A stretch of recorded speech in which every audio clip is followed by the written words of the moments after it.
My friend went missing 5 years ago.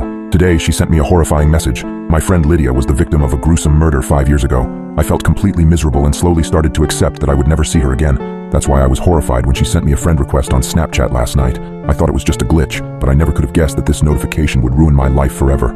Lydia and I were part of a massive friend group, and one of our classmates, Lucas, soon became a part of it too.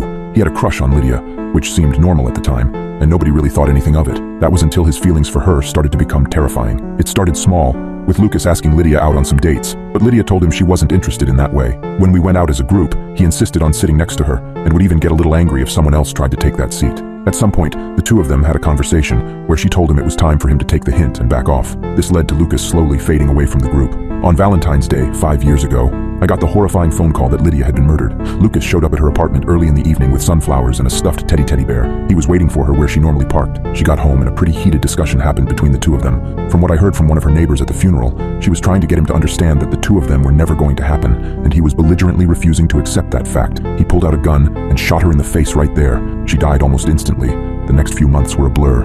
We were all so devastated that something like that could happen. It seemed to come from nowhere. Between the funeral, investigations, trial, and all the emotional heaviness that each of those carry, it was no surprise that our fun little group slowly started to disband. Lucas is now in jail serving a life sentence for first-degree murder. Lydia still crosses my mind from time to time. I often reminisce about some old memories we shared together. Last night I was hanging out with some friends when I got a horrifying notification on my phone. "Lydia has sent you a friend request on Snapchat." My stomach dropped. I stared at my screen for what felt like an eternity. My screen dimmed, and I looked up and one of my buddies asked if everything was okay. I guess I had turned a little pale as every drop of blood fled from my face and seemed to pool together in my chest. Time seemed at a standstill as I tried to figure out what was happening. "Oh yeah," I finally responded. "I'm fine. It's just the coffee." I got up and went to the bathroom to relieve myself and splash a little water on my face. The initial shock of seeing her name on my phone wore off, and I started to think clearly. I thought that the only logical explanation was that the phone company reassigned her number and that this new person had joined Snapchat for the first time. I washed my hands, and with it, the initial terror I felt waned. But there was still this nagging feeling in the back of my mind and pit of my stomach. Must be the coffee, I told myself on the drive home. Before going to sleep, I went through all my social media and everything was fine until I arrived at Snapchat. There was a notification that let me know I had a new follower. I knew it was whoever had Lydia's old number, but found it weird that they would follow me. I opened the notification and looked at her name next to that solid red ghost. My mind flashed back to the past. She really was a great girl. Beautiful brown eyes and a smile that seemed to make the world just a little bit brighter. I really did miss her. I tapped on the notification mainly because I hate having any unread notifications on my phone. My dog exhaled in exasperation and jumped off the bed. I heard her scurry to her cage a little bit faster than she normally does when she's ready to sleep in there. She started panting pretty heavily. I turned to my left to look in the direction of her cage. She made this weird, whiny growl noise that I've never really heard her make before, and continued to pant as though she had just come in from outside. My phone screen dimmed, and I jumped a little at the sudden darkness. No matter how hard I tried, I was unable to get the screen to show any light. I couldn't help but shiver as my dog's panting got a little more intense, and I heard her shuffle around in her cage. That's enough of this, I thought, and went to my friend list to see what was going on with this person who had Lydia's old phone number. Whoever they were, they had already posted a story or two. The small circle next to the name Lydia was black, and I could see some text there. Without knowing why, I tapped it. The first story was a video of what looked like a parking lot. It was hard to tell because the phone was moving so much, but I could see the yellow lines of a parking spot. The camera started to slow down a little bit, and I could see what looked like dark red marks on the floor.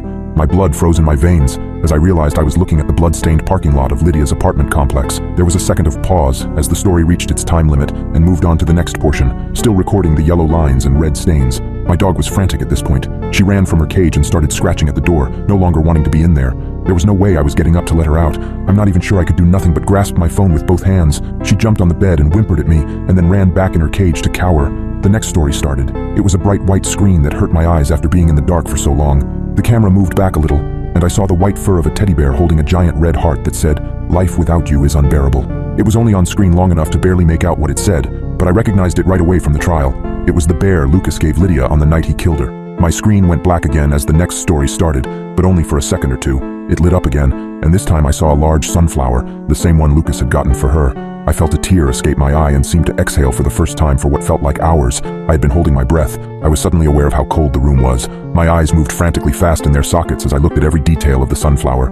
The story had been going for a while now, as it was just a video of the same sunflower filmed over what was probably 2 minutes. I was captivated and couldn't take my eyes off the screen.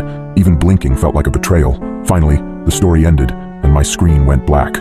I heard myself whimper in relief. The next screen was what I saw in the thumbnail before I tapped on it. It was a solid black screen with white text that consisted of only 3 words. He got out.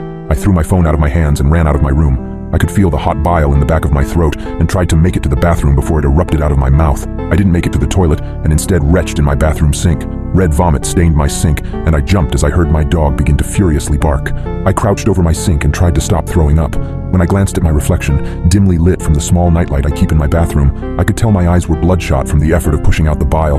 I felt a wave of coldness waft through the bathroom, and the vomit suddenly stopped.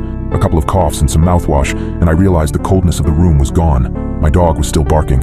I called for her to be quiet, and she whimpered, and I heard her cage rattle as she found her way back inside of it.